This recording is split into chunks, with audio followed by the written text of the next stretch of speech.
Capítulo -22, en el manto de la noche. Matías se había equivocado al darse la vuelta. Planeaba quedarse en el anexo antes de la hora de cenar para terminar su trabajo. En retrospectiva, su plan seguía igual. Al menos hasta que salió del anexo. Todo se complicó cuando giró el cuerpo para mirar atrás y se encontró de pie en el camino que conducía a la cabaña del jardinero. Matías se detuvo, deteniéndose en seco con una mirada pensativa. Los días habían transcurrido como debían. Todo transcurrió sin contratiempos y en orden. Sus lágrimas de esa noche también se habían lavado, limpiando todo rastro de su sentimiento de extranjero. Matías aceleró el paso y caminó por el sombrío sendero del bosque. Tiró de su corbata y la aflojó, luego desabrochó algunos botones de su ajustada camisa. Sus gestos eran un poco más bruscos y ya no estaba tan tranquilo como siempre. Era repugnante. Odiaba esas emociones que lo descontrolaban. Le resultaba irritante estar plagado de sentimientos que no podía controlar. Matías quería que todo en su mundo estuviera en su lugar. Sus propios sentimientos también. Por eso nunca se había enamorado de una criatura llamada mujer. En su órbita, el deseo sexual era simplemente un instinto. Nunca le había dado vueltas ni se había dejado llevar por él. Más bien, era incómodo, nada más que una necesidad de ser satisfecho y disipado. Tales deseos, para empezar, no dominaban su mente. Así fue como la molestia y la incomodidad que sentía por Leila crecieron y causaron estragos en su mundo estable. Ahora solo ella podía estar en su mundo. Sus 5 sentidos estaban fijos en ella y una pasión cegadora brotaba incontrolablemente en su interior. A menudo, su deseo voraz y sus pensamientos lujuriosos de poseerla se volvían insoportables. Matías se disgustó al descubrir que estaba obsesionado con cosas tan triviales. Ni siquiera podía ponerlo en su lista de prioridades. Leila Al-Wejin era una inútil que pertenecía a esa categoría. Aún así, necesitaba asegurarse. La larga hilera de árboles del bosque se desvanecía gradualmente a medida que la cabaña se acercaba. Reflexionando, Matías se adentró en el manto de luz. El alegre rayo de sol de verano descendía, filtrándose en sus ojos a través de las ramitas. Leila había encontrado un pajarito tirado en el suelo. Volvía a casa después de despedir a Khail cuando de repente oyó un chillido de impotencia. Leila vio un pajarito caído bajo un árbol en el patio trasero. Un polluelo diminuto y frágil al que recientemente le habían empezado a crecer las plumas. «Oh, te caíste». Leila envolvió al pajarito con cuidado y levantó la vista hacia el árbol. Tal como había pensado, había un nido en una de las ramas del árbol. El árbol se alzaba bastante alto, pero por suerte, el pajarito no estaba gravemente herido. «No te preocupes. Te llevaré a casa». Leila acarició al pajarito con suavidad y lo guardó en el bolsillo de su delantal. Volvió rápidamente a la cabaña para coger la escalera que guardaba en el almacén. Apoyó la escalera firmemente contra el árbol y empezó a trepar. El nido estaba entre ramas más altas que la escalera, así que no tuvo más remedio que trepar más. Subir tan alto nunca había sido un problema para ella. Pero con el pajarito en el bolsillo, Leila se volvió más cautelosa en sus movimientos y no pudo ser tan ágil como de costumbre. Tras trepar por la rama más cercana al nido, Leila agarró la rama con una mano y metió la otra en el bolsillo. Con mucho esfuerzo, estiró los brazos todo lo que pudo y devolvió el pajarito a su nido. Lástima que, justo cuando respiraba aliviada, se le resbaló el pie y perdió el agarre de la rama. El mundo dio un vuelco en una fracción de segundo cuando su cuerpo rebotó y perdió el equilibrio. Había logrado agarrar la punta de la rama y sujetarla con fuerza, pero la escalera se había caído al suelo. Por desgracia, la rama, demasiado débil para soportar su peso, empezó a crujir. «¡Tío! ¡Tío Billo!». Leila, aterrorizada, gritó en voz alta. Pero su grito fue respondido por el silencio y se dio cuenta de que el tío Bill no estaba en casa. «¡Kile!». Aunque sabía que Khail se había alejado demasiado y no podía oírlo, Leila seguía llorando y llamándolo. Khail era su única esperanza cuando el tío Bill no estaba. Porque eran los únicos que acudían a ayudarla cuando estaba en apuros.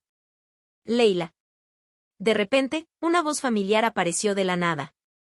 La suave voz la llamó por su nombre suavemente, como si cantara una canción.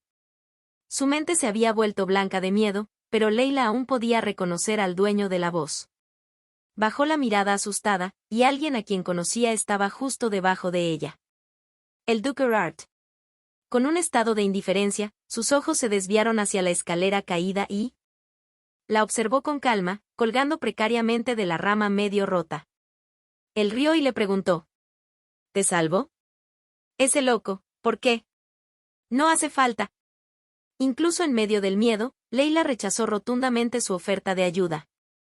Insistió en aferrarse a la rama, aunque sabía que sus intentos eran infructuosos. La rama comenzó a temblar aún más, mostrando lo frágil que se estaba volviendo a medida que la grieta se hacía más profunda. Cail. Kilee. Sus gritos, mezclados con el miedo, llamaban a Cail y resonaban por el bosque de los Arbis. Matías rió entre dientes al ver algo. Se giró para mirar el sendero por el que se había ido el joven. No viene, dijo y cruzó los brazos con tranquilidad. Por muy despiadado que sea, ¿no se preocupa lo más mínimo cuando ve a gente en peligro? Leila pronto comprendió ese asombroso hecho sobre la persona que tenía ante ella. Era el duque de Erard. Ese duque de mente no podría tener la misma mente razonable que una persona normal. Vete. Le espetó, molesta, y lo ahuyentó. Si no estás dispuesto a ayudar, vete. ¿Por qué sigues ahí parado? Parece que te vas a caer, llamaré a alguien para que te salve. ¿Qué dijiste? No soy tan cruel, Leila. Los labios de Matías se curvaron en una sonrisa somnolienta. Llamaré al señor Edman, a quien llamabas desesperadamente. Imbécil. Su voz ya no se oía, pues el jadeo de ella la había ahogado. Bueno, a ver, ¿qué voy a hacer? Viendo la altura, creo que es mejor llamar al doctor Edman. Maldita sea. Leila sintió que tenía toda la razón para acribillarlo a golpes con las palabrotas más virulentas, si su posición actual no se lo impidiera. ¡Sálvame! Leila gimió desesperada. En lugar de suplicarle al hombre que tenía delante, preferiría desplomarse en el suelo y ser herida. Eso fue todo lo que pensó antes de que el miedo la obligara a renunciar a sus principios. ¿Estás seguro? Preguntó Matías, quitándose el abrigo con calma. Llámame, entonces. ¿Qué? Llámame. Se acercó unos pasos al árbol antes de detenerse y mirarla con anhelo. Como si estuviera esperando. Esperando el momento de su caída si su demanda no era atendida. Leila lo sabía perfectamente, él era un hombre capaz de esas hazañas. Duque, por favor. Leila le suplicó con lágrimas en los ojos y un sollozo miserable. Duque. Su súplica se volvió más desesperada a medida que se acercaba el momento de su caída. Después de llamarlo por millonésima vez, la rama se rompió. Cayó. La mente de Leila se quedó en blanco. Su visión se volvió borrosa mientras su cuerpo descendía flotando del árbol. Entonces él viene. Matías corrió como un rayo hacia el árbol y la abrazó profundamente. Sus cuerpos chocaron contra el suelo, pero Matías se negó a soltarla y la abrazó con todas sus fuerzas. La neblina de polvo y tierra que los nublaba al chocar contra el suelo se disipó gradualmente. La cabeza de Leila zumbaba, pero poco a poco recuperó la conciencia. Suave. Se sentía mullida e increíblemente acogedora a pesar de haber caído desde un lugar elevado. Leila abrió los ojos. El calor que sentía pertenecía a un hombre, al que había abrazado con fuerza sin saberlo. El duque Erard yacía debajo de ella. Y ella estaba abrigada, sana y salva, entre sus brazos. Podía sentir el latido de su corazón transmitido a su pecho, que estaba en íntima conexión. Los músculos de su brazo, que rodeaban su cintura y la nuca con firmeza, eran increíblemente fuertes. Al levantar lentamente la cabeza, percibió un ligero aroma a agua mentolada desde su nuca. Su piel era suave y cálida, impregnada de una fragancia maravillosa. El calor, que había surgido de su mejilla, se dispersó rápidamente por todo su cuerpo. Leila se estremeció de sorpresa cuando su cuerpo comenzó a calentarse. Luchó con todas sus fuerzas para escapar de él, ocultando la vergüenza mientras sus cuerpos se entrelazaban en un apretado nudo. Era demasiado grande y corpulento. Las ataduras de Matías se hacían cada vez más fuertes cuanto más intentaba soltarse. SSST. Quédate quieta. Matías le ordenó con un suspiro bajo. Pero la resistencia de Leila se hacía más feroz. No. Estaba harta. Le hervía la sangre. ¡Qué idiota! No quiero. Leila intentó gritar, pero no pudo articular palabra. El abrazo asfixiante de Matías, que la atrapaba, se volvía cada vez más intenso. Su cabeza y cintura, abrazándola, eran cada vez más fuertes. Todas esas sensaciones extrañas y desconocidas la estaban abrumando, y Leila no podía soportarlo más. Estaba muerta de miedo e intentaba desesperadamente liberarse. Pero cuanto más quería resistirse, más impotente se sentía. Hiciera lo que hiciera, Leila no podía apartarse de él. En el momento en que su delirio se fusionó con su peor temor, sin darse cuenta, mordió ciegamente la oreja del duque. ¡Ah! Matías hizo una mueca de dolor y, de inmediato, lo empujó. La echó hacia atrás.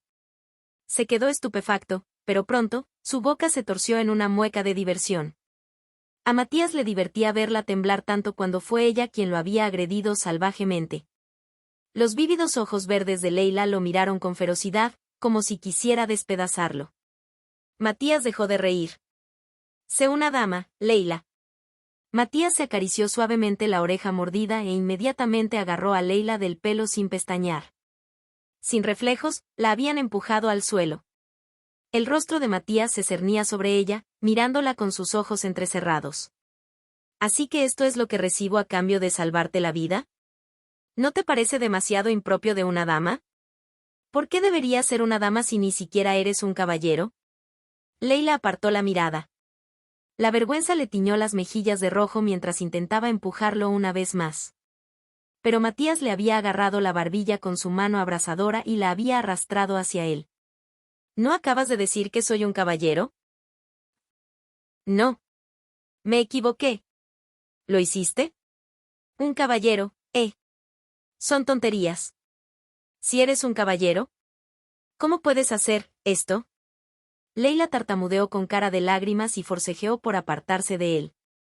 Matías entrecerró los ojos. Un pequeño surco se formó entre sus cejas al ver a Leila frotándose los labios como si se los hubieran manchado con algo asqueroso. Por favor, apártate. Leila lo miró con una mirada hosca. Algo así, yo. Ar. Un grito estridente se escapó, dejando la última sílaba suspendida en el aire. Matías había bajado la cabeza y le había mordido la oreja. Todo ocurrió en un instante, casi de forma inesperada. Con un golpe sordo e implacable, Matías la arrojó al suelo. Agarró su pequeña mano que arañaba, impidiéndole moverse y dándole una paliza en la oreja. ¡Ac! Se quedó sin aliento cuando Matías empezó a succionar y mordisquear su lóbulo. Matías inicialmente planeó devolverle lo que le había dado, pero cambió de opinión y la empujó con fuerza tenaz. Leila gimió y se retorció cuando él le mordió con fuerza el lóbulo húmedo y húmedo. El sonido de sollozos y jadeos era húmedo y húmedo. Matías presionó con fuerza sus extremidades agitadas y marcó la marca de sus dientes en sus orejas rojizas. Una sonrisa de satisfacción se dibujó en su rostro al ver el rostro desaliñado de Leila. Sus ojos inocentes estaban empapados, transparentemente hinchados por las lágrimas. Sus labios ligeramente abiertos, aún más oscuros que su tono habitual, aspiraron una bocanada de aire pesado. Matías apretó con fuerza sus dedos entrelazados y devoró sensualmente sus labios húmedos. Asombrada por su repentino beso, Leila apretó los labios con fuerza, pero Matías había vencido fácilmente su resistencia. Este verano sofocante terminaría pronto. Matías captó la imagen a la perfección.